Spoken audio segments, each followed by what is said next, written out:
we've constantly gone throughout the years. It's been 17 years I've had my beauty business and adapting and just tweaking the wheel as we figure out what works. Because I remember when I first started and I had all full-time staff, I felt this weight of like, I've got to have X amount of clients. I've got to be out there doing it. So I never, ever relaxed, hardly at all. I want to say like a solid 8 years. I barely slept. I never relaxed. And then even when I got to the point where I had things kind of like a well-oiled machine, there was still always squeaky wheels because I'm learning so fast and technology's changing. Everything's always changing.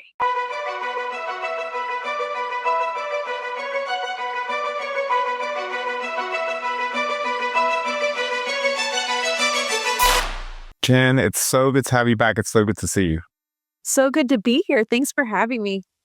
So one thing I'd love to start for people that don't know, one of your stories is you were a homeless teen and then you're a very successful entrepreneur now. And I think that the gap between those two things is such a good story, and it's so good for people to hear, especially people that are struggling to hear, you were down and out and you really made something of yourself. But I guess now, as you look back at that, what I'd love to start with is, do you think, I mean, obviously you got so much from your tough times, you got your resilience and drive and motivation.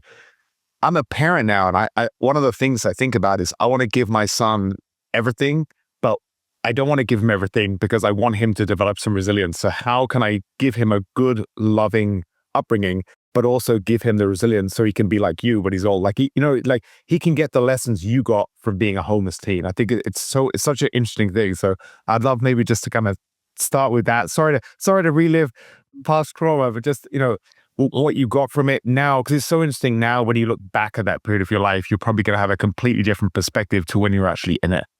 Oh, yeah.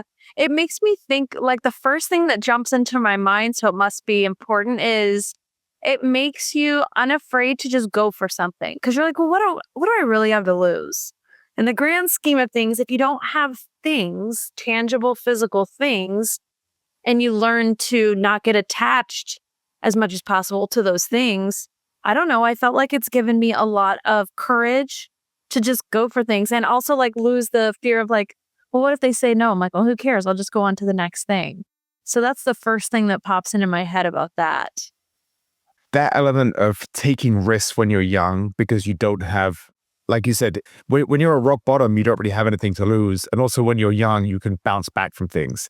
You just reminded me of a story. When I first started my career, I was a trader and my company in London sent me to Amsterdam.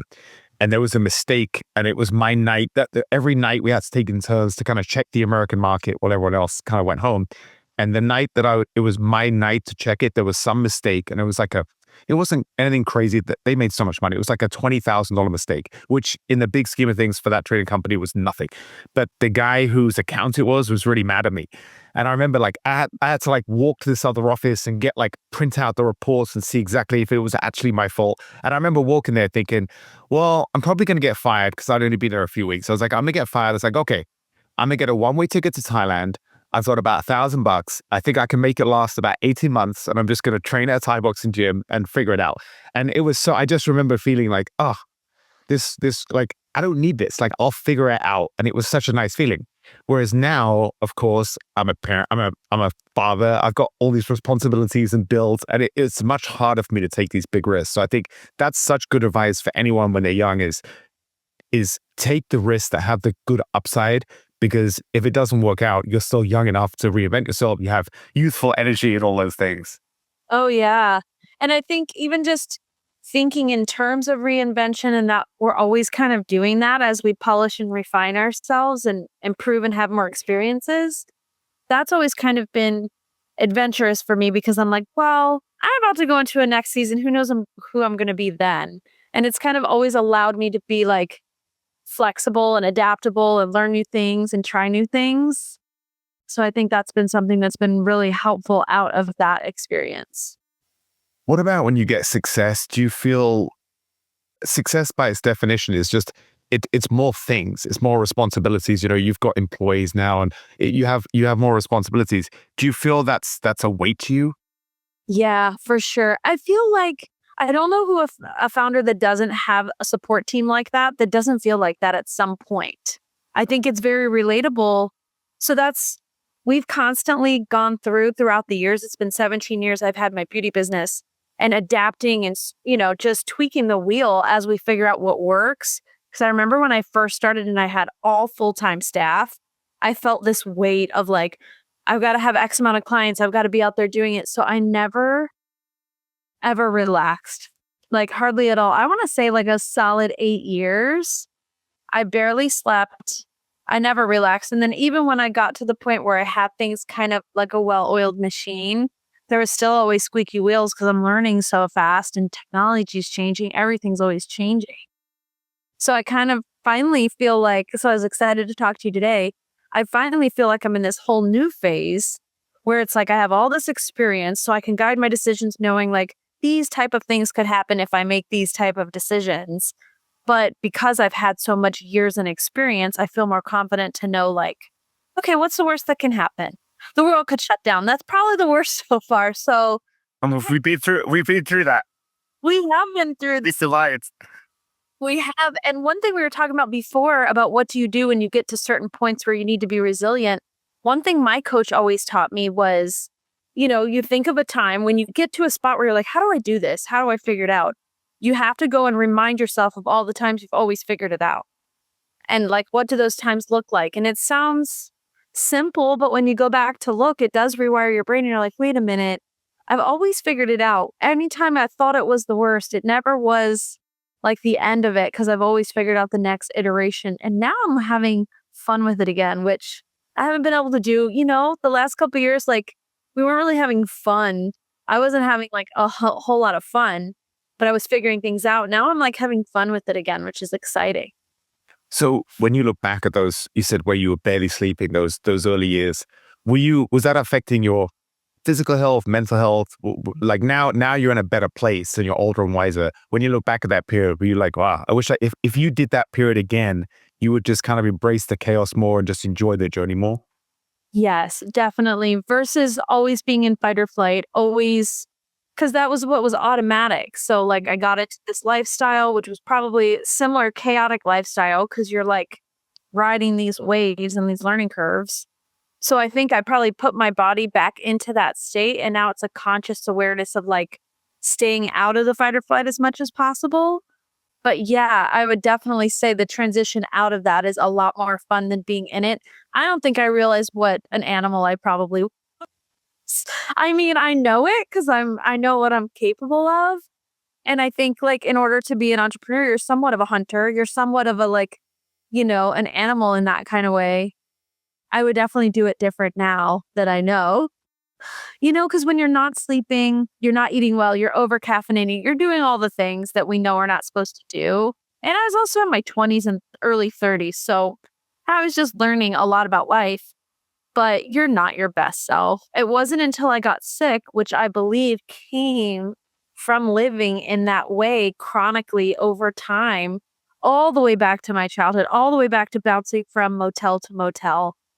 Like, think about that and think about your body stores all of those emotions in the tissues. And then you get to a spot where it's like, I'm not doing that for you anymore. So have fun, lady. And I had to sit down and say, okay, body, what do you want me to know? And I had to go slower for a while. I had to change the way I was eating. You also have to figure a lot of this out yourself, which is super hard as a human because you don't know what you don't know and you don't know if what you know is true or if it's true for your body. It's such a puzzle, but I kind of made a lot of those changes and I healed for a while until this like cycle came back where it's like, okay, now you're going to the next level. We have to have you learn this. Are you going to go back into this state and stay and get sick again? Or are you going to kind of keep trying new patterns and new habits? And I think I did a little bit of both because old habits die hard. And like, when you come from circumstances where you do have to be really resilient because there isn't anyone that has the ability to help you and hold space for you in a way that's healthy for you. You go into that automatic, well, I'm going to do everything. I'm going to get everything done. I'm going to work myself absolutely to the bone because I'll do anything to get where I need to be so that I can live the kind of life I want to live, which mine is not based around money. Money is a tool, and that's something I had to learn. But there is a certain standard that I have for myself now that wasn't trained and taught to me. I've taught it to myself. And I have to go back and remember that I'm worthy of like having that standard, having that kind of life, having financial abundance, all the things that we learn. One of the reasons I really like you, Jen, is because I think you and I see so many things in the same way, that the way we look at the world. And you said a few things there that really jumped out at me. You said we don't know what we don't know when we're young, and I think about that all the time. It's like, it sounds like a silly thing to say, but it's there's so much power there, because I think about that all the time. If I say I wake up today and my low back hurts and my energy feels a bit low, I can either be negative about it, or I can say, wow, I don't know what I don't know. If I could put myself in my 65-year-old self, I would kill to be here at a vibrant 45 again. So it's just changing that perspective. And I think you can't really get that when you're young. I think it's such a, I'm going to go through the rest of my life knowing that there's so many things I don't know that I'm going to realize in the future, and just being aware of that, being open to it. So I really love the way you said that. And the other thing you said that is really something that I thought about too, is you said, of course, if we didn't look back at our life and do it differently, it means we haven't evolved. So that's kind of a failure. But so everyone, it's not regret necessarily. It's just, of course, we see the mistakes we made and the different ways we would have done things when we were young. Just as an analogy to you working so hard when you were, at the expense of your mental and physical health when you were building something. I feel like when you're young and you're trying to do great things, you always have to do that. You have to be a bit extreme if you're going to, especially for you, you didn't come from privilege. You had to scratch and claw for all your success. I think about when I was fighting, every fight, I had so much anxiety. I just wanted to get through it. And it was only the last one when I said, okay, I'm going to retire. I'm going to enjoy this one. And the whole process was so much more enjoyable. And I remember when I finished, I was like, damn, I could have had that same mindset from day one. And the last 5 years would have been so much more enjoyable. But instead it was just this, I got to get through it, anxious. Like I didn't want to think about the future until the fight's over. The last 4 or 5 weeks just sucked. And then the last time I was like, man, I'm going to enjoy this process. I'm never going to do this again.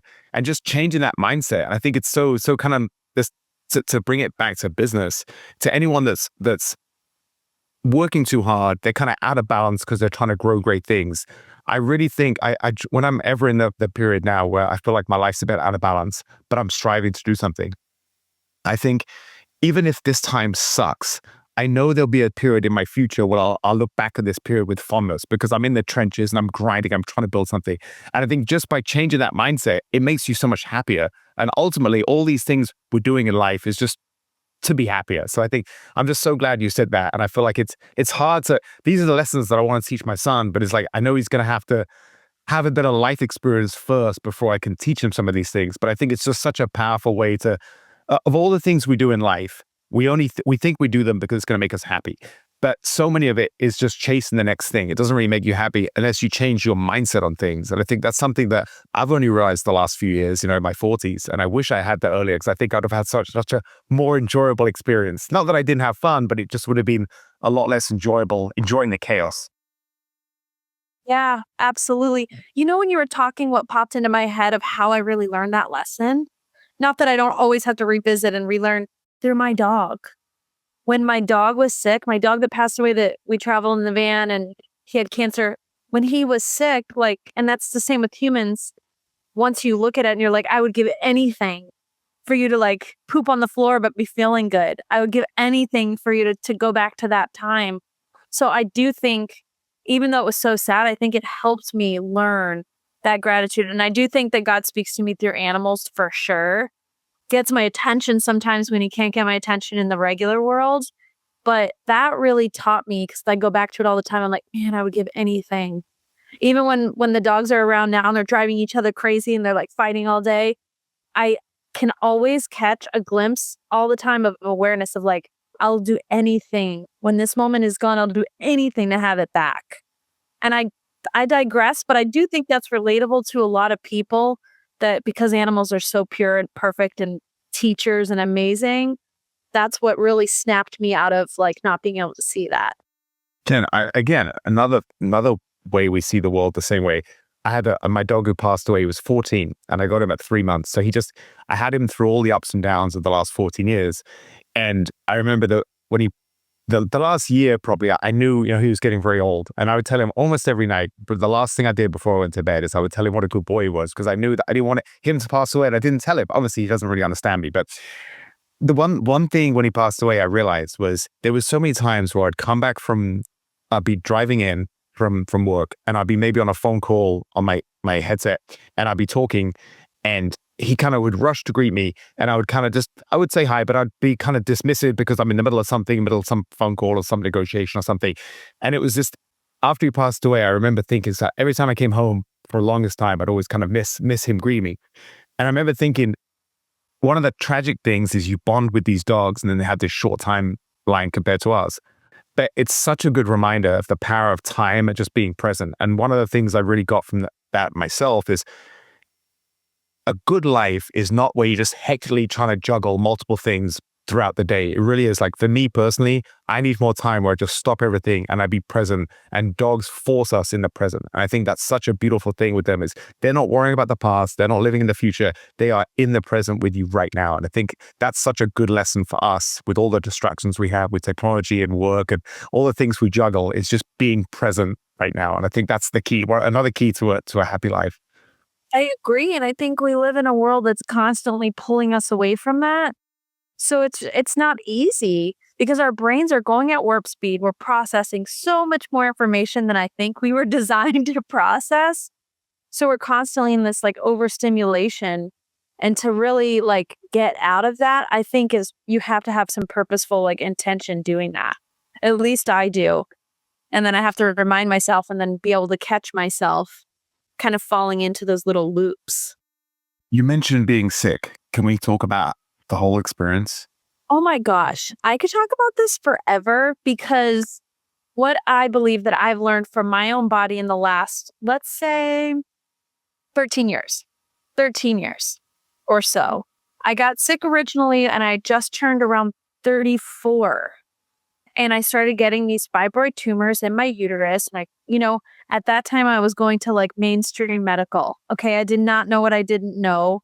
So I would go and whatever the doctors told me I would do, except for at that time they wanted to do surgery. And I'm like, no, I honestly, Lawrence, didn't have the time off. Like I couldn't, just the thought of thinking about that, I couldn't figure out how I could get it done at that time. So I'm like, I'm so sorry. Like 6 to 8 weeks down is just not doable. I think it'll make me worse. So because that was how my rationale was, and I'm not mad about it because I don't regret not doing that at all whatsoever. I went into juicing and, some intermittent fasting, a lot of juicing. I got rid of dairy, alcohol, and meat. And so I did that and it changed my body, made me completely asymptomatic from like large tumors. So I was like, this is cool. And then that continued for like 9 years. And then last year, I had like a big health crisis wake up call because they came back like fast and furious. I'm like, this is so weird. Why would they come back after almost 10 years gone, no symptoms, right? But then I had looked at, this is so fascinating. I'm glad we're talking about it because I didn't think about it.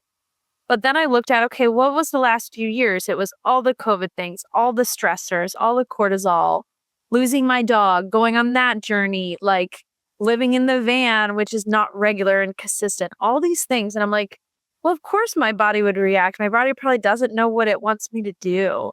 So I kind of leaned in and started looking at where I'm at now. And now I'm over 40. So I'm just in a different bracket hormonally.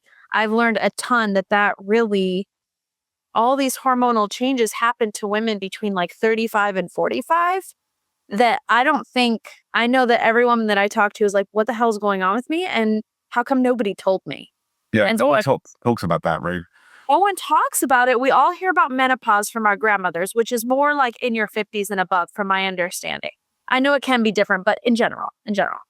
But now I'm learning that perimenopause is the pre-state of that, and it can go on for 10 years, making women feel irritable, crazy, forgetful, brain fog, all of these other physical symptoms, excess bleeding, night sweats, all these things. But I never heard about it in my whole life. But then when you start looking about it, it's everywhere. And I'm like, how does this happen? And every time you go to a doctor, a mainstream doctor, you're going to hear, well, you should be put on birth control. I'm not going on birth control. That's a carcinogen. No, you should, try this surgery. Okay, perfect. So, and every time I look and research, even if you're on Instagram accounts that focus on like endometrial kind of female hormonal issues, if you look at the comments, Lawrence, you would be so disturbed because there's thousands and thousands of comments of women being like, I wish I would have never had this surgery. I put my body through that, the recovery time, similar to having a baby as far as recovery and the cutting and all that, Wow. only to come back in 2 months, only for it to come back in 4 months. And it's like, wait a minute, this is not okay that women are like lost in this void. There's nobody really guiding us. So we have no idea what to do. The resources are limited. The resources that we have are really the American way of like burn it, cut it, kill it, you know? And that is not going to create a harmonious environment in your body, in my opinion.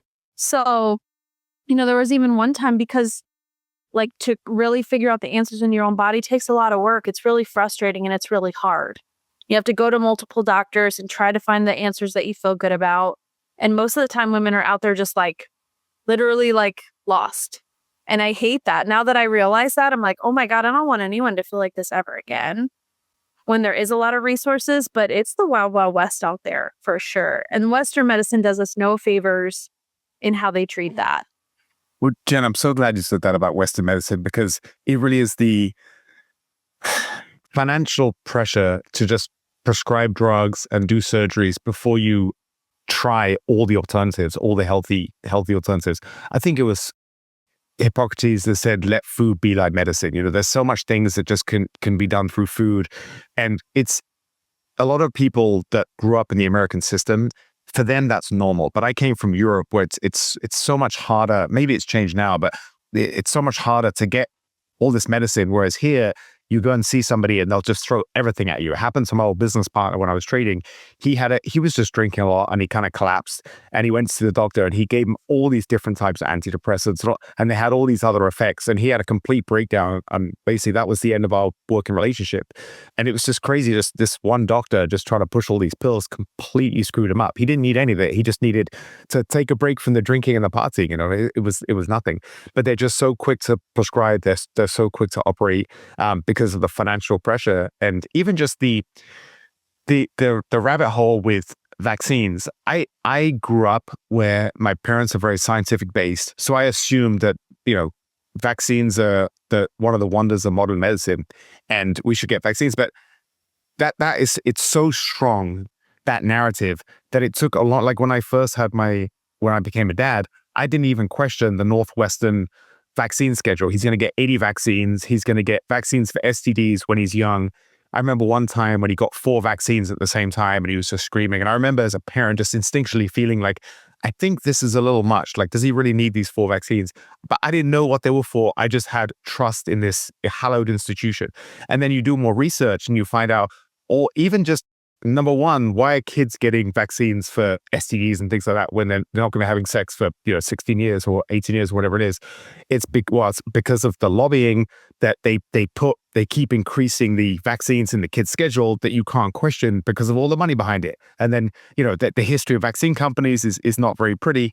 And then you do more research and all these, if you look at long-term graphs of some of these things that vaccines supposedly cured, a lot of the time they were incredibly, just through sanitation and better habits from doctors, they would reduce like 85%. Then the vaccine was introduced and the curve keeps going down. But it's like, well, how much is vaccine? How much is all these other things?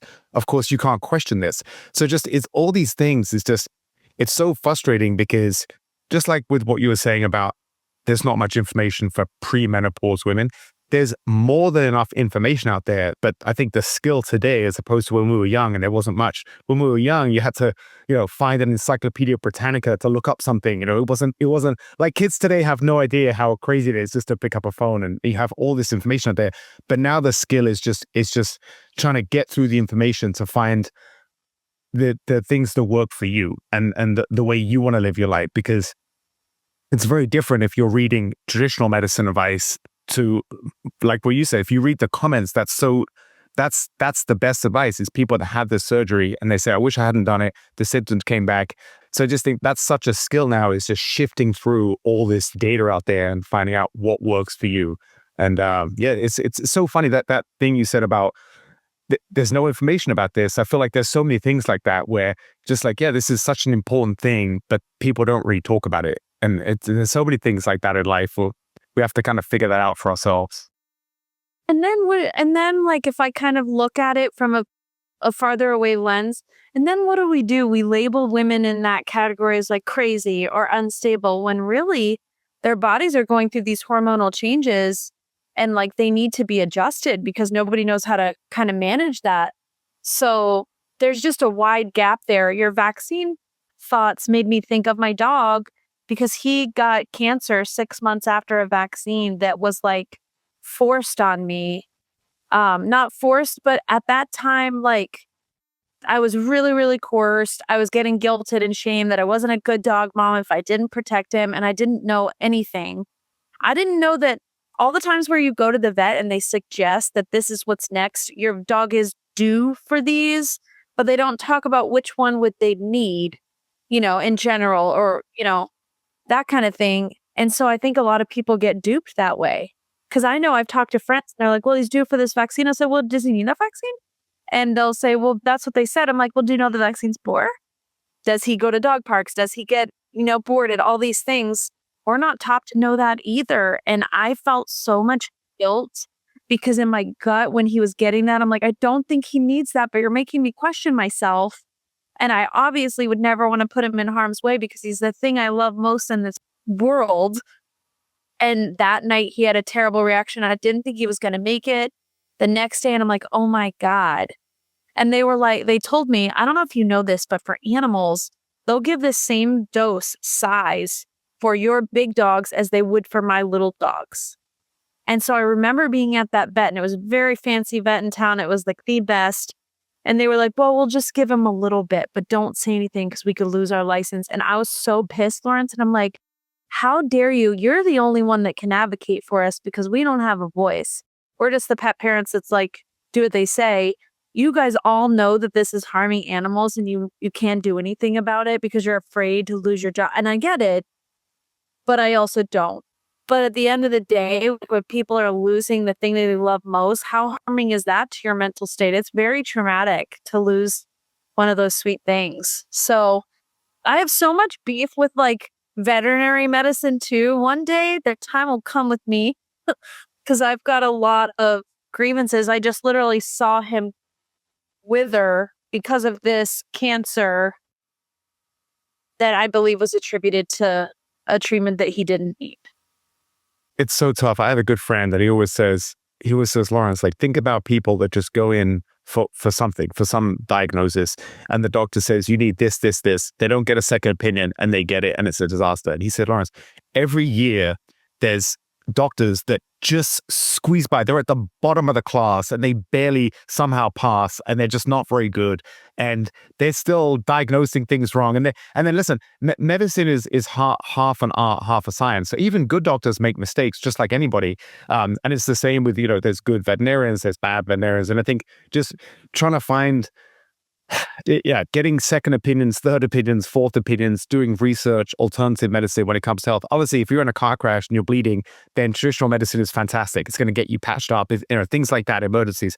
But all the times that, like even now, there's so much things coming out with peptides for injuries for athletes, but the FDA doesn't want to approve them because obviously there's not much money in peptides compared to all their treatments. There's that revolving door between, FDA and the lawmakers and the people profiting from the treatments. And there's so much fuckery. And then just with this Doge thing coming out the last few weeks, where all these politicians like Elizabeth Warren or Bernie Sanders, that have this sanctimonious air, you find out that they're sponsored by Pfizer and they make $1 million or $2 million from the pharmaceutical companies. So it's so great that all this is coming out. But it makes me so sad because you know what it was like. One of the reasons we bonded after 2020, all these people just like shaming you if you questioned anything. And I think that's what was so sad. Was I don't blame them because I think a lot of people doing it did it out of fear. But it was sad to notice that about human nature. Like as a society, I just think the fabric of society is so weak because imagine COVID was killing healthy people at a much higher rate. Like it would be anarchy, because it was a very early on they realized, I think it was an average of 3 comorbidities people dying, and it wasn't affecting the young and healthy and kids. But imagine if it was, like, how there would be no society left. People were freaking out over something that now in hindsight was massively overblown. So it's just it reminds me of that comment that you and I share that we both love. It is no sign of health to be well adjusted to a profoundly sick society. And I think that's the challenge today, is so many people, if as a parent, like it wouldn't matter if I wasn't raising my son, I wouldn't think about it as much, but I'm thinking, well, who's he going to be around? And he's going to think this is normal behaviors and grow up like that. But that's probably not the path that I want him in life. So it becomes even more amplified when you think about trying to raise a kid in this environment. And even just the Western environment. About one thing I love about you is you said you want to have money, not necessarily to buy things you don't need, but because it's an element of freedom. And I have the same approach. Like, I want to win in the capitalistic world, but I also don't want to be a slave to capitalism. And that's a very fine balance. And that's another thing I love about you is you're talking about just, I want to take a break and just simplify everything and drive around the country in my van. Is that just because you want to follow your own path? Like, I love people that don't follow a normal life. And so you spend years building your business and you have success. And then you have this desire just to, simplify everything and just take your bare essentials in this van and travel the country. I think it's awesome. Well, it's really funny because if you think about it at the time, what did I lose? I was literally like, okay, I can't pay that rent and this rent and I can't do that all at once with what I've got coming in. I have no idea what's coming in next and how that's going to really turn around. I literally felt like Lawrence, and maybe this is like from the way I raised in my programming, but I literally was like, I don't have anything to lose, so I might as well just try this. My dad was so excited because he's like, well, baby, he's in a small town in Alabama. He's a preacher, and he's like, most people don't travel around while their bodies are still well. So they wait until they're 60, and then their bodies are kind of slowing down on them. They don't get a chance to do it. And that experience was like, it was really freeing to me. It was really healing to me. It was like I was on my own like renegade trip. I'm like, see you later. You're not going to tell me what to do. And now I'm back on the road again, more part-time. And it's like, there's something about that van. We have like a relationship. Me and that van have a bond. Like, I know she's taking me places I need to go. And it doesn't necessarily mean physical. I know she's taking me places I need to go. So it's so cool to just like follow along with that energy and say, okay, I'm going to trust you. Where are you taking me here? I'm supposed to do that. Okay, cool. And it always works out for me to like follow that feeling versus follow what I think I'm supposed to do next, because that's what they tell me. Or I'm in this industry and that's the move that the power players do. I'm just not interested in any of that. I feel like I might make it big with like my dog impersonations. Maybe that's my next thing. So I'm joking, but I don't really care to follow those rules because those rules never really applied to me. Well, what about Right? the practical aspect of just, if you go now, do you trust that you've got employees that can run things and that's not a stress?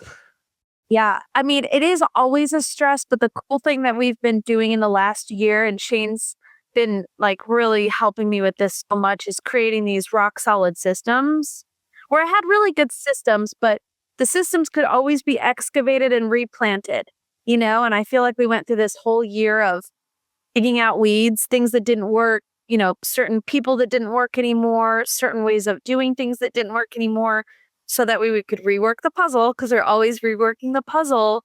And now I'm like committed to not letting it stress me like that, because I always know that certain things always happen kind of in a cycle.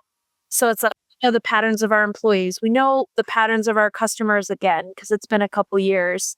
So there's a lot more ability to kind of trend and forecast. And now we're just having fun again, which is so thrilling. Because I don't know if the last time we talked, we weren't in the fun phase the last time you and I talked. We were still in the drudging, hoping, wondering how things were going to, kind of evolve. And now I feel like we're back, like, and the world's in this new place and constantly shifting, where it's like, I should just do whatever I totally have always wanted to do. Because literally, what do I have to lose? We could have a bird flu tomorrow or whatever the next flu that they throw at us. And it's been fun. It's been fun to just continually tap into that energy because it's never served me wrong. Well, It may have served me a lot of judgment from other people, but it hasn't served me wrong. I love what your dad said, Jen, because it's so true. He said most people don't do these cool adventures until they're really old, and it's not so much fun. I remember when I was young, I used to always see like really old people driving like, a nice car like a Ferrari and thinking, man, you really want to have that car when you're a single guy so you can pick up girls, not when you're 80 and life's nearly over. And there's a great book, Die with Zero, and it talked about that. It said most people, the way they live their life, you have three things you're balancing. When you're young, you have health and energy and you have time, but you don't have money. And then when you're old, most people are as wealthy as they're going to be at the end of their life, but they don't have much time and they don't have much energy. So you're trying to juggle that equation and you kind of front load some of the fun. Shout out to my buddy Brad who bought me the book. He gave it to me and he said, Lawrence, this is like you've been living this life philosophy.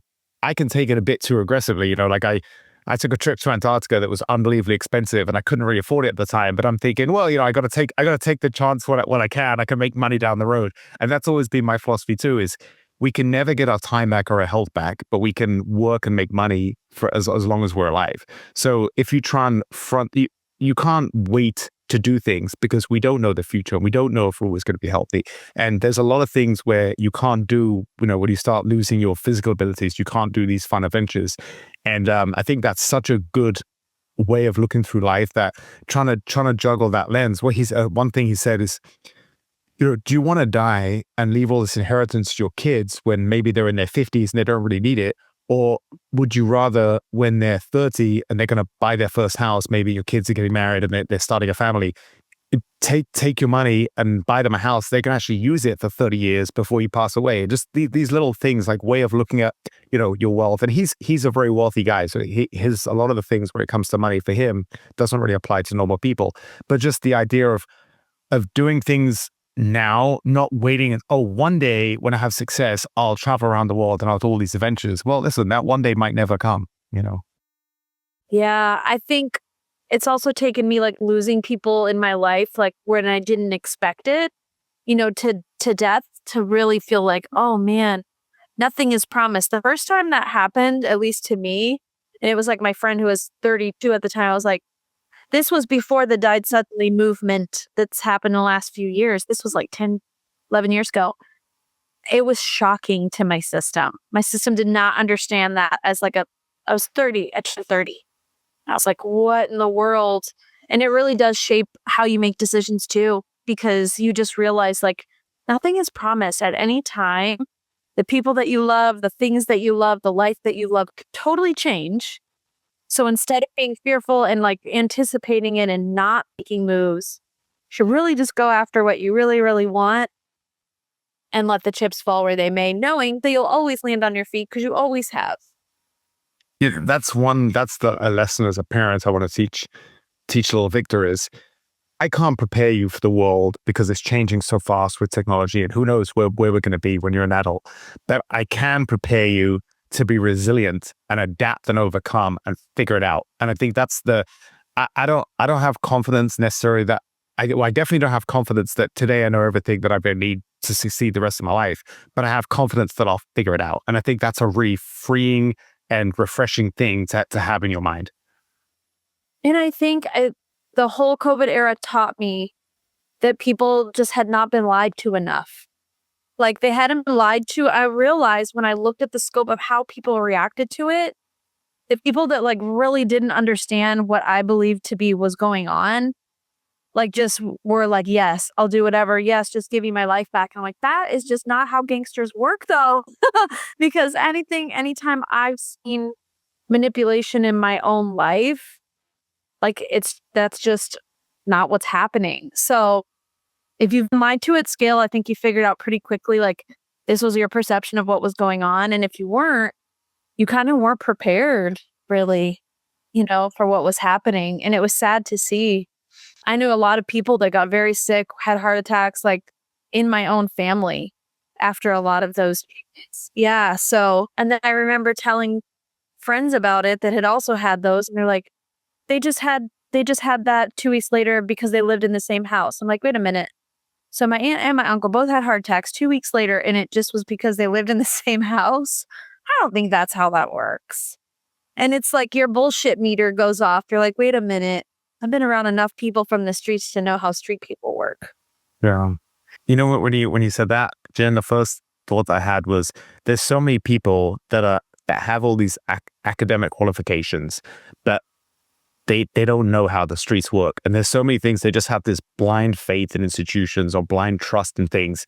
And they can't see, like, I always think, I'm a finance guy, that's my background. So I always think if you follow the money trail, that's going to give you answers. And that's what we're seeing right now is we kind of expected some of these things, but now we're getting the hard evidence of all the people that financially benefited from things. And obviously, if you're financially benefiting from things, then, I never thought that. I remember when I moved to the US, they were trying to justify the invasion to Iraq with the weapons of mass destruction. And it seemed like they were really struggling. And I remember in my young brain thinking, yeah, I don't really think that there's justification there, that they're really pushing this. And I remember my dad talking to my dad about it. And he was like, yeah, it's Bush Jr. and he wants to finish his dad's war. And it's like a pride thing. That's the way he saw it. But now I look at it and it's like, no, it's just manipulation because of all war is just a legal way to money launder, right? It's like all these people enriching themselves, and that's kind of I feel like so much of this stuff. Wars are either for resources or for financial gain, and it's just you just see the world in a different way when you look at the money trail behind things, and it's really tough. One of the challenges is how do you get old and you learn all these things that aren't really the nice things you want to learn, but it's the reality of the world, and not become cynical and jaded. Like I want to be optimistic, open, and happy about everything. But I love I love America. I'm a proud citizen. I don't want to live in another country. But even in our country, like at least in the third world, that you just have the corruption and it's out in the open. We have the corruption, but it's these senators that are making millions of dollars from lobbyists and pushing agendas that screw the American people. And it's like I still love America. I love the ethos of entrepreneurship here and freedom and the right to bear arms. I love the founding fathers' vision of creating a society. I think it's amazing. But it seems like we've just been the system's been so entrapped with financial gain and all the people. It seems like we're living through very interesting times. And I'm really curious to see how the next few years shake out. But it does seem like there's going to be a bit of a reckoning on many of these things. And I'm very optimistic. But it's crazy how far the system has gone down that route. It's crazy how audacious people get in those positions to think that like the average person that's paying for those positions technically doesn't matter. And it's how dare you feel like we shouldn't have to be able to, have and any other corporate job, you have your 90-day evaluation, you have your yearly evaluation. Why don't y'all get evaluations? Well, you should. And, I've told you candidly many times that I'm serious about it. Like, I don't think if you try to steal people's money the way that I feel like has been stolen, try to do a lot of these really sinister things, I don't feel like you should be able to walk the streets freely because that's a crime to me. It's enslavement of people. And I never would have imagined myself thinking or believing or knowing that 10 years ago. People would have laughed in your face, but I just didn't know what I didn't know. And once you kind of open your eyes to it, you can't unsee it. I don't think it's okay for me to not be able to question you. If you work for me, I would do the same thing in my own company. That's trained to by the corporate world. The rules have to apply to everybody. Exactly. Yeah. I want to be forgiving in general, but it does seem like there's a lot of people that they have to be some kind of consequences. And I think you used the perfect word. There's a lot of very sinister things coming out. And yeah, it's very interesting. Yeah, it'll be interesting to see how it all plays out. Like, I know we've talked about this before. When the shutdowns happen and we're still paying everything as we're open, but we're not open, but I legally can't work. That is never going to make sense to me. You can't rectify that in my mind. So it's a no for me. Yeah, I'm still we messaged each other about it, but I'm still bitter that they just decided that they played God and okay, we're gonna let all these chains stay open, but we're gonna close all these mom and pop businesses that these people that their life's work and, all gone down the drain. And it's just these people making these decisions have no consequences. They're bureaucrats they can work remotely. They're unaffected, but they still expect the Uber Eats to deliver their food, and they still expect someone to the farmers to bring food to the groceries they can eat. They still rely on the system, but they choose they chose life or death of people. And just it was very I think it was good in the big picture, because we realized that these people that are woefully unqualified hold these incredible positions of power. And then 5 years after that, you see all the absolute debacles, the poor people in California that so many people lost everything. And it was just, California has so many riches. It's this incredible state, but it just seems like it's being ran into the ground by just the worst leadership. So I always think that the good thing about all this disasters that we've seen in the last 5 years is hopefully people will take elections more seriously. And I mean, look at the election in Chicago. I remember I was leaving. I already had my place in Indiana. I was doing my rehab. I was leaving in 2 months, and I'm very busy, but I still took the time to go and vote for Vallas, because you had Johnson, you had Vallas, both Democrats, but one seemed much more measured and less extreme and had good policies, and the other guy just seemed like he had no policies. And that it was a quarter, I think only a quarter of the city voted or something. Most of my friends didn't bother to vote. And then Johnson gets in by a very small amount. And, he's absolutely hated right now with all this corruption, and he's doing a terrible job. And it's like, well, what do you expect? You guys didn't even bother to vote, So it does annoy me that, people love to complain, but it's like, how much are you actually doing? I don't enjoy giving blood, but I feel like it's my civic duty every month or two to go give blood. And it's nice to get these messages, oh, your blood saved 3 people from these shootings or something. So many people want to complain, but if you live in a society, like, you have to give back, you have to do things as well. And I think too many people, they want to live in a perfect society without actually doing any work, to make it better. Yeah, and I think that's why a lot of small business owners like myself felt so like abused during that period, because our mayor would go on and say, I'm going to take away your license. I'm going to do all these repercussions. I'm going to fine you if you're open, but yet you can have a mobile person come and cut your hair. What's the difference? There's no difference. And we were only asking for a 1-to-1 base. Just give us a way where we don't lose all our savings, so that when we do open up, we have a chance. And they didn't care, and they ridiculed and they shamed us. And then they feel like all these news cycles will come out, we'll forget. I will not forget, because I can't tell you how long it took me to save that money, you bastard. So, and then now it's like repeating the same thing with Brandon Johnson, the property taxes. There's all these videos of him saying, I will not raise the property tax. I will not, I will not, I will not. Well, in my lease, that gets turned over to me. So it increased by $7,000 every year now since he's been in office. What do you want me to do with that? It's literally like you're trying to sabotage me, change my mind. And I'd love to be wrong. I want to be wrong. I think Jen, I think that's what's so infuriating, when you find out where our tax dollars are being wasted, and just the most ridiculous corruption and waste and causes that no one would vote for if we actually got to vote on it. And yet at the same time, so many people just have that approach. All our financial problems will be, we just keep increasing taxes on the hardworking, productive members of society to give to waste on all these causes. So it's really, really infuriating. And working in both Indiana and Illinois, that's just the huge difference between the states, is that the taxes in Indiana are just so much more reasonable. And it's a worrying thing for the future. Is are the taxes in Illinois just going to keep going up? Is that going to be the solution? Or finally, do you think we get a better person to run the state who's going to do a better job, in the city? Sorry. So it's just I do try to be hopeful, but I'm definitely a little worried about it. Yeah, it'll be interesting to see how it shakes down. I've tried to disengage myself from it too much so that I don't let it get me into a place where I can't do productive things, because it does, it's an energy lose, right? It's like the energy harvesting is what I think. So that's such a great, that's such a great thing. So I have a good friend who's very smart, and he's just like, I don't know why you let this stuff bother you, Lawrence. He just puts his head down. He has a salary job, so he's a little less affected, I think. But he's got a point in the sense that there's a fine balance between trying to stay informed so you can vote and you can, you can influence other people to make better decisions that are going to affect everybody. But at the same time, there's so many things that are beyond our control. So it's a very fine balance. But I think too many people have the idea of, oh, let's just put my head down. And like, if you look at the fact that it was so interesting seeing people like Mark Zuckerberg was, you know, I don't want to be too critical of him because I don't know how I would have acted if I owned a company and had the FBI forcing me to pressure me to do things. I'd like to think that I would have stood against it, but it's easier to say that when you're not actually in his shoes.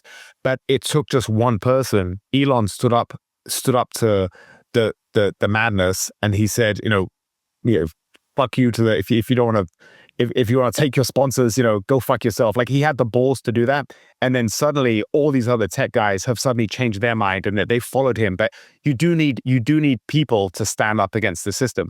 And it's so interesting. I just feel like we've lived, I'm 45, and I feel like the last few years were just so wacky. It was so funny how, for a decade before, things were pretty stable. And then you have these idea pathogens that are just so wacky, and suddenly there's so much cowardice kind of coming back to that thing. Most people don't want to stand up to things. You and I don't want to lose business, and we care about what our peers think of us, and there is that societal pressure, and you do need to have those people to stand up against it. And I know he's not perfect, but I'm just a huge Elon fan because I think that he gave people courage to stand up against the madness. And now suddenly it's normal to do so. But, for a long time, people were scared of losing everything if you said the wrong thing, whatever the narrative was, whether it was wars, vaccines, woke stuff. Like, it's just, there was so much fear, and it was horrible because, it's like I studied history, and that's exactly what happened in all the bad eras in history was the same. We were starting down that route, and it never leads to good things. No, it never does. That's why it's an interesting time to be alive, because things are progressing rapidly. It may seem like really erratic, but I have this feeling in my mind that this all has to happen. Like, we have to be able to see these systems and these people for what they are and the weaknesses that they have that are really negatively affecting everyone. And then we have to do something new because it's just not working the way that it is. It's not equitable. It's not fair. Fairness is a loose word, but still, there's a way, I believe, to make it all make more sense. And it's not allowing these people to do whatever the hell they want to do and never get held accountable for it. That's not okay. Yeah, I couldn't agree more. I just want to talk a little bit more because I know you're very passionate about all the holistic healing you do and kind of all your routines. Can you just talk a little bit about some of the things you do that most people wouldn't do? I'm always so intrigued by adding things into my daily or weekly routine that make me, healthier and happier. And one of the big things is I try to do a cold plunge in the morning and a sauna at night most days. And the cold plunge pretty much every day, sauna maybe 5 times a week. And it's just, it wasn't cheap. That's again a reason I like to make money. Getting a home sauna wasn't cheap, but it's been the best thing, going in there for 20, 30 minutes in the evening. It's me time. I can really think, I can stretch out, I can get the health benefits. Just trying to find these little things. So whether it's your diet, whether it's your routines, whether it's the things you do, just a little bit about some of the things you do that have been really helpful for your health and your mindset. I would say, diet is really subjective. So I can never tell anyone that what works for me works for them. I actually tried more of a carnivore-based diet, but I think because of my hormones, it was producing too much estrogen. So I was literally watching my body adapt to my diet. So I think that's subjective to everybody. You have to kind of play. I always think eliminating things and introducing them slowly and monitoring and tracking makes a lot of sense because you can see what's working and what's not. Shane's like on this fasting cycle that's really working well for him. However, if I did that, that would negatively affect me because I'm a female, my body's different, my chemical makeup is different. So definitely tweaking your diet and figuring out what works best for you. Clean eating, organic foods, non-processed foods at most is going to be, I think, great for a lot of people. I have started doing red light therapy a lot. So I have like a little unit in my house. I do that for me and the dogs, and I love that. I've been doing a lot for the hormonal stuff, which might be really good for the people in your life. Castor oil packing has been, Lawrence. Okay, when I went for the tumors, and one of them recently last year, when I had that whole crisis, I had one that was 8 by 10. So it's just huge in my little organ. So it's just stretched so much. And then in my ovaries, that was new. And I had all these clusters where they almost had me in surgery because I was bleeding so bad. And they were like, listen, if this thing, because it's in such a small area, twerks just a little bit, or, it like pops necessarily, like you could be in a life or death situation. Like, okay, brain, come to center.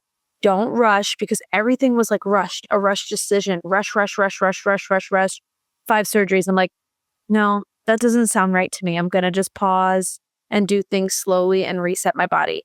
The castor oil, when I would do this pack over my stomach X amount of times a week, I went to have the tumors remeasured in like 2 months, and the one in my ovary went down by half. So whatever it was at the time, it went down by half. The other one went down, and I was like, well, doctor, if this is cancer and I'm not doing any of your cancer treatments, how come it went down?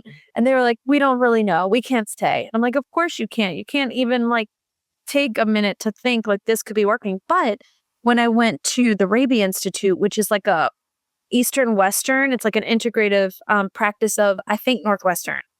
They have an Eastern and Western doctor. She's like, oh, that makes total sense. You should keep doing it. It was like a breath of fresh air. So there are people out there. And that was really helpful to me, is to find people that look at both sides. I'm not going to only go to holistic. I'm not going to only go to mainstream. I'm going to go in the middle and figure out both sides and then choose for myself what feels right. So that was really helpful. I actually stopped for myself doing cold plunges because I learned for women that if our body's in a fight or flight chronically and we're not out of that, it can actually just reinforce that. So where I felt like it was really helping me for my specific hormonal issues, that I had to put on the table for a minute until I feel more balanced, because I read that it wasn't helping me, and that made a lot of sense to me. So it's a lot of like choosing, researching different things, and then asking and being in tune with your body. Okay, what feels right to me? What's working? I can track my body's progress pretty well. I don't need a doctor to always do that. And we weren't raised with that mindset. We were raised, it's crazy to see, like in my parents' generation, they believe doctor knows best, that's it. Yes. And that's something I've learned that is not necessarily the truth for me. I have been doing lately these chlorophyll drops, which is a daily detox, just from all of the everything. Like when we got that fog, I will tell you, I got sick. So many people got sick. And I'm like, how I feel about that. But I want to constantly be detoxing to whatever's in the air, whatever's like around me, whatever's going on my skin, whatever I'm ingesting. So I've been really mindful of that. And I really feel good on that, the chlorophyll drops. That has been really helpful. Walking is always a really good answer for me when things aren't as icy. That's always great. Getting good sleep and really being mindful of that, as simple as it sounds, is I think one of the most important things that we do. And then it is tapping into what we were talking about earlier about Dr. John, who's this holistic chiropractor, energy worker that we both know, who's amazing for me, because I have a lot of, I'm sure there's plenty of unprocessed trauma in my tissues that I haven't even looked at. But when you work with like energy healers like that and energy workers, I think it can be really helpful if you're in tune with that and you're kind of riding that frequency of curiosity, is like, okay, could that be some of my issue? And I think if I was saying my opinion about cancers and different things like that, I think it's tied to a lot of emotional issues. I really do. I think the people that I've known, the instances that I've experienced, like we've never tapped into that. So we don't know what we don't know, but there are people like Dr. John who do know, and the other doctors that I've met. And it's like, man, there's like a whole landscape there that we're not even looking at, that we have no clue could be the key to unlocking everything for somebody. Well, I'll say this. It's a very anecdotal story, but I couldn't agree more. And by the way, all the things you touched on were awesome. And I do want to ask you about a few, but with Dr. John, I remember I went to see him and I had a neck issue, and it was kind of like into my jaw and my neck. And I went to see him, so I wanted him just to do an adjustment, and I thought that was it. And he had me within 20 minutes thinking about past resentments between my older brother and I, and all this stuff. And just, it was like this weight. I didn't even know it wasn't like I was having issues with my brother.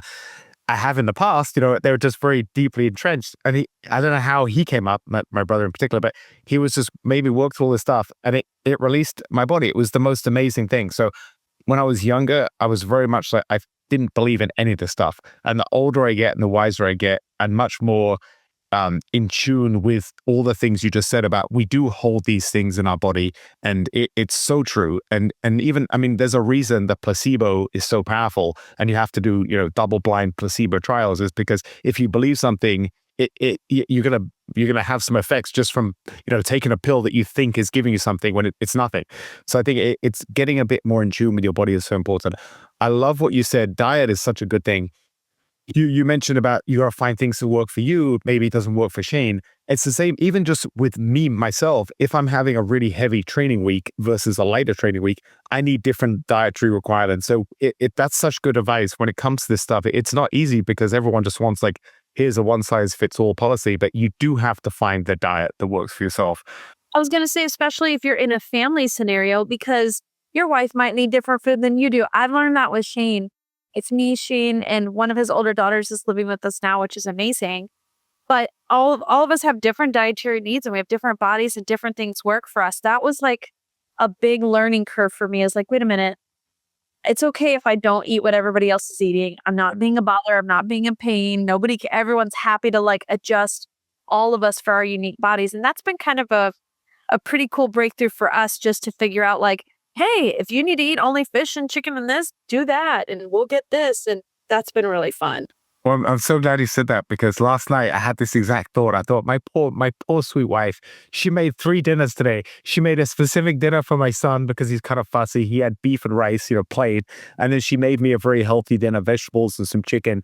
And then she had some Asian takeout that she kind of added to and made for herself. And I'm thinking, my poor wife has to make 3 dinners. Like my mom would just make 1 dinner and we'd all have the same thing. But you're right. I need different needs to my son, and her and I have different preferences with what we like to eat. So it's more of a pain, but it's definitely better for us, to eat the things we need. Jen, I wanted to ask you, so I've heard of castor oil, but I don't know anything about it. Can you talk a little bit about that? Yes. So if any one of the listeners kind of want a really good resource, I followed an Australian doctor, Barbara O'Neill. She is fascinating. I don't even know if she's like an actual medical doctor, what her medical terminology, I have to find it. But it kind of even reinforced to me that those labels don't necessarily matter for like a maintenance of your body type of thing. Like doctors, ER doctors, surgery, awesome. You guys know your stuff, but I'm not going to go to you to maintain a healthy body, because I actually don't think that you're given that information or you have the time to work with it, whatever. I digress. But I followed her. You basically get organic castor oil. I have like an Amazon storefront that has all my favorites. You want to make sure it's a glass bottle and it's organic, and you can put it on these wool. They're like these sheets of wool, and you layer it on there, slap it on there. You can even do a heating pad to penetrate more, and it literally breaks up cysts and tumors. Mainstream doctors will be like, oh, that's not true. I'm like, well, that's what I did. And that's what a lot of other people did. And we came back to measure and it was true. So why do we get to say it's not true if it was true for me? You know what I mean? So I believe in the castor oil packing to break up cysts, tumors, fatty lumps, anything like that. I put it on my eye when I was having my eye problem really intensely, and it's worked really well for me. I do know a lot of people, if you want to start out small, that just put it in their belly button, and then you can put like a Band-Aid over it or like a nipple cover if you're female, and have those readily available. And they've seen great results just from using it on their belly buttons. It supposedly is one of the oils that penetrates as deep as possible into the body, into the cells. I think it's very magical. That's awesome. And then can you talk a little bit about the red light therapy? So the red light therapy you can get if you're just using it at home and you're a regular person and you're, on an average budget, you can find machines for under $100. Granted, are they like as, pretty medical spine up, but I don't think that matters. I think like daily use and every little bit helps. So I literally it's on a stand like a lamp with all of these legs. And so I sit down like on my couch or something when I really want to chill at the end of the night and position it. I have to send you this video later because one of my dogs has a lot of arthritis because she's older in her little joints. She will come over when I have it on and sit there. And I got it on video like 2 or 3 times because animals like that instinctively know like what's good for them and what's not for the most part. It's so cool, but it's also so relaxing. It's anti-aging. It's anti-inflammatory. it's super relaxing too to do at the end of the day. So that's one of my favorite things. So are you just you're not doing it on a particular area, you're just trying to get it in as much surface as you can? If I feel like doing it just on a focused area, then I can lay down and kind of position the little arms on that area. So I really love that. And then if I'm just doing a full body, I'll kind of aim it at myself. Another thing that I've been doing when the tumor flare ups happened was stem cell patches. I think we've talked about you've done stem cells, Yes. possibly gone somewhere to do them. So the little LifeWay stem cell patches, where it's easy to say, is this placebo or not? I don't know. But for me, I do feel a difference when I wear them in certain places. My coach kind of like guides me through where to wear them, but I have found them pretty effective. Mm. Yeah, so I've had so many. I went 2 years ago now to Colombia to get stem cells, and so many people have asked me like, "Oh, how was it?" And it's just so hard to tell because how would I feel if I hadn't done them 2 years ago versus how I feel now? It's so difficult to isolate different things we do, and how much is it because of the sauna, and how much is it because I get a sport massage when I can, all these different things. But I will say just one thing: one of my knees. If I straighten my leg, it will be like crack, crack, crack, crack, crack. And I remember it didn't hurt, but it definitely didn't feel good. And I was like, yeah, I'm a little worried about my knees. And it went away. It's been 2 years and I've ran a lot since and I've abused my knees in jiu-jitsu. And I'm like, wow, it was incredible. Whereas some other things, like I got my elbows done, but my elbows are a mess and I didn't really feel too much of a notice there. But I think that stem cells is one of the things that I think I'm so excited for the future because it seems like they are this miracle thing that we've discovered. And it's still, you have to right now go out of the country because they still have, you can do stem cells in the US, but there's a lot more restrictions on what they can do and things like that. But all the things you said, I mean, I'm working on most of this stuff too, like sleep as well. Something that's one of my biggest problems is I stay up late at night doing things. I'm a night owl and I regret it in the morning. But all the things you said is just, I love that holistic way of just living life. I think of working on your health and trying to just add these things, tweak your diet over time as you know yourself and feel better. And it's so easy. One of the best things for health that I've just started doing recently is not eating the last few hours before you go to bed. It's so much better. You get much more restful sleep. You get into the deep sleep and the REM sleep, and it's so much better for your hormone levels. And it's so difficult. It's such an easy thing, but it's also such a hard thing because late night snacking, we're notorious for doing that. And just trying to make these little tweaks as you get older that just have such a big payoff is so wonderful. So I really appreciate you sharing all that. And most importantly, Jen, I'm glad you're doing okay. I'm glad you helped yourself, I know. I'm really hopeful about that. And I'm still learning and still working and tweaking that process. I have to go back and get all of those measured and kind of see where we're at. I'll be really curious to see if what I've been doing like the last 6 months has been helping. But like they were ready to 3 to 4 surgeries, God knows what after. And I'm like, no, I'm just going to have to like take my chances and do it myself, which is like actually a very liberating feeling because one of my friends said this, and this was really powerful during that whole time. Because last year I was getting constant blood work all the time and they're measuring for a certain cancer tumor marker. And the first time they measured for it, it was like double the number, the double of the high range. And I'm like, you think, oh my God, I have cancer, right? You're freaking out. And they're scaring you to freak you out. And then I said, let's retest it again. When I went to get that retest 2 months later to resize, I was like, hey, would you mind just retesting that blood panel? They're like, oh, we don't need to do it right now. I was like, you know what? I just really appreciate if we could do that. And this is where I learned that it's okay to advocate for yourself. It's okay for you. You should be doing this. Go in on what do you think your ideal treatment plan is. Here's a diagnosis. Here's your symptoms. Here's everything you've read from all of the different resources. What do you think is the right treatment? And you can't only outsource that to doctors because doctors are human and they're also trained in a certain way. And I'm just so thankful that I did do that because I don't regret it at all. Well, I give you a lot of credit. It takes a lot of courage with that fear and the diagnosis and what it could be to say, no, I want to try healing myself and avoiding these surgeries. It takes a lot of courage. And as an outsider, I give you a lot of props for that, Jen, because it's not easy to do. That must have been very scary and you're a very courageous person. And it seems like, you were proven right. And this is where I wanted to tell you, my friend at the time is like, Jen, That is spell work. They're literally casting spells on you, telling you you might have cancer. All they care about is, that one number. But when I researched it, that one number could be high only because of the hormonal changes I was having. It was right there in print. So when I would go and say, hey, I'm not going to really totally think that it's only because this tumor marker is high that is a yes for cancer. Why would it be going down if that was the case? That doesn't make sense. And when I read, it says all of these things that you're experiencing could probably make that number look like that. And they're like, well, that's all we care about. I'm like, well, that's you. Cause I actually definitely care about you filleting my stomach open. Like, I really care about that and whatever comes from that. And so I'm just so glad it didn't make me popular with the doctors at all. I remember one of the doctors that wanted to sell me on 3 surgeries with herself.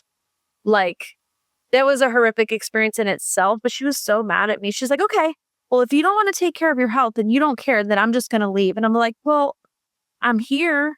I'm not being combative. I'm actually very, very mindful of how I speak to doctors because I think they've invested a lot and God bless them. I think they were misled a lot. And so I can have a lot of empathy for that. I can't imagine being in that financial state because of you've invested in this system and you thought they were going to help you heal people, but you realize you're just on a cycle of keeping people coming through the doors.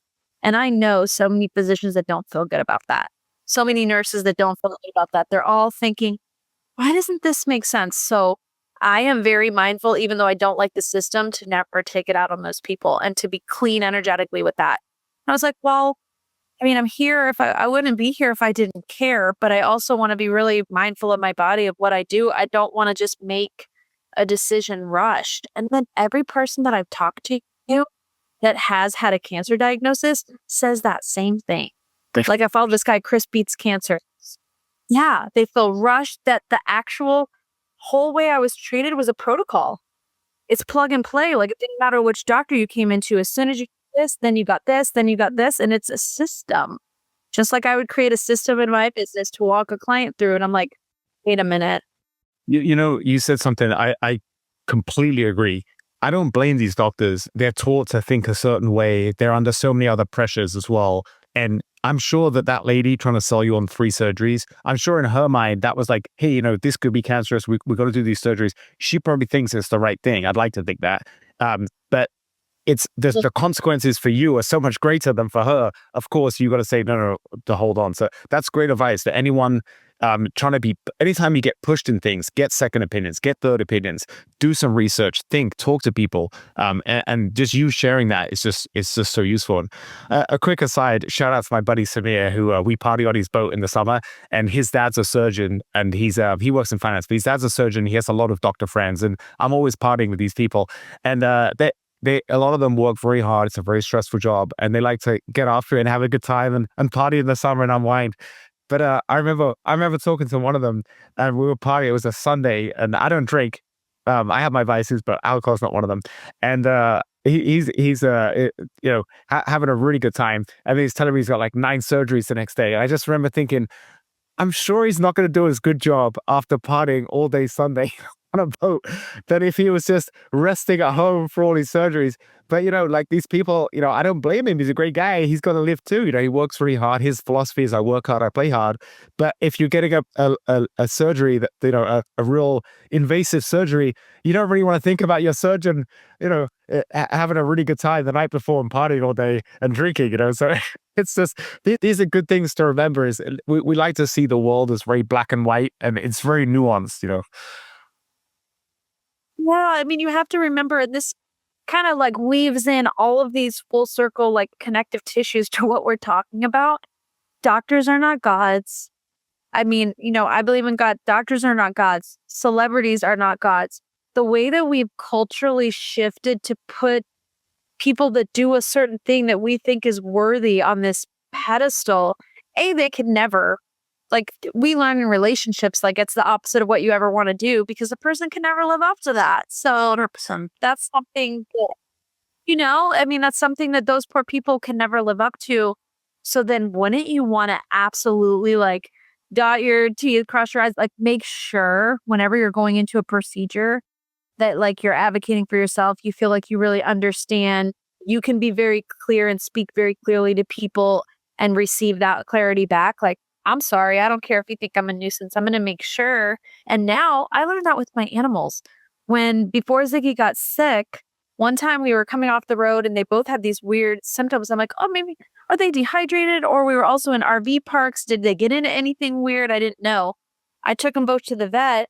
They essentially, I found out later, they like took labs from both of them. One of my dogs was getting sick, so that would make sense. And we kind of just learned that at that time. And they switched them. So it looked like they both had these terrible liver values and kidney failure. And one of them I had to start doing IVs on all the time. They thought it was for both because they had closed the records. If I would have done that to my other girl, she would have died because it would have overwhelmed her kidneys, overburned her system. So it's like you have a responsibility for yourself, your family, your animals, anything in your care to be the leader in that, in their care, and know exactly if they come and try to recommend a medication for my dog, I want you to talk me through the precautions of it. I want you to talk me through any label warnings. I want you to talk me through adverse effects so that I know, what's going to happen next. Cause I've been on the other side of when I didn't do that and it was not pretty. Mm. I'm so that's a really nice way to wrap this up. It's just the more care that you have in spending the time to research things and get second opinions and listen to your intuition, all these things, we owe it to ourselves, we owe it to the people we love, we owe it to our pets.